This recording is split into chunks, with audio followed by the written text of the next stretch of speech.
Uganda's National Development Plan 3 has identified agribusiness, agro-industrialization and export promotion as key pillars to drive economic growth, job creation and improve household incomes.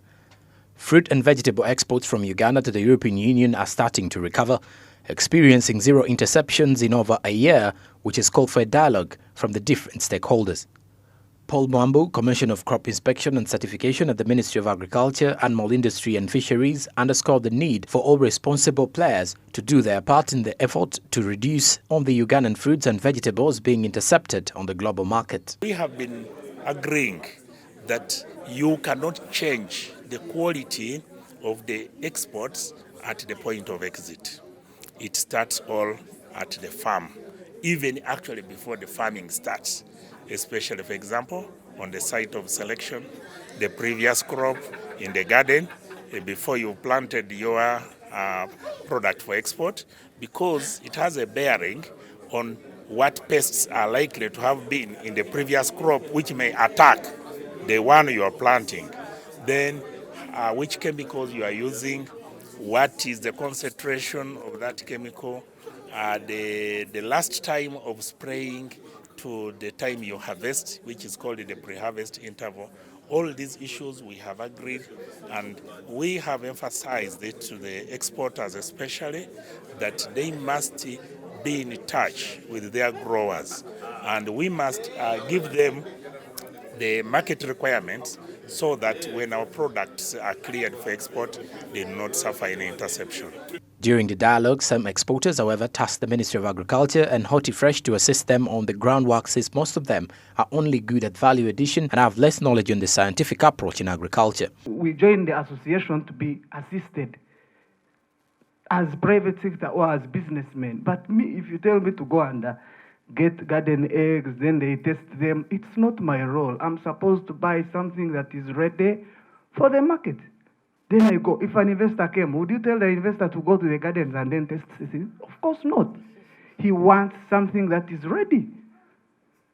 I buy, package, add value, take to the market. My role is to get market, not to regulate farmers.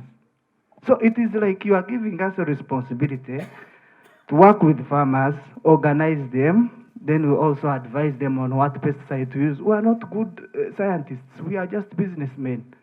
These names you always talk about, phenomena, pros, something, agronomists, they always mention them. We don't know. For us, we are here to make profits. So all I need is to have something on the table that is ready. My job is just to blame me when I package very badly. If I don't package well, then you say, but your packaging is not good. Work on it. That one I'll do it. In most cases, people look at data for the public sector, but also for the private sector. It's very crucial that we're able to see at our own level what exactly is happening immediately. So part of the work we are doing with Ministry of Agriculture will involve those elements to do with, showing levels of wastages at every level, rejections at every level, before we reach interceptions from, the market destinations. So I think for me that's an important element I feel you should include in the recommendations. How much can we work with the private sector to improve data levels, proper dashboards, which can show us even alerts before we go into the marketplaces, so on and so forth. However, in response to the Deputy Speaker of Parliament's criticism about the exportation of deadly chemicals as fertilizers to Africa, the European Union delegate Lewis stated that it is not the European Union that exports these chemicals, but rather other European corporations, and he urged for regulation of these fertilizers before they reach the African market. Sometimes we talk about Europe like if it is like one animal with eyes and nose. I mean, it's a country, and then it's also the private sector, and there is also the governance sector. So within Europe, there are big companies. I mean, all these Syngenta, BAF, Bayer, Pioneer, so many that work on chemicals and which produce certain chemicals. That some of them are harmful for the use in agriculture.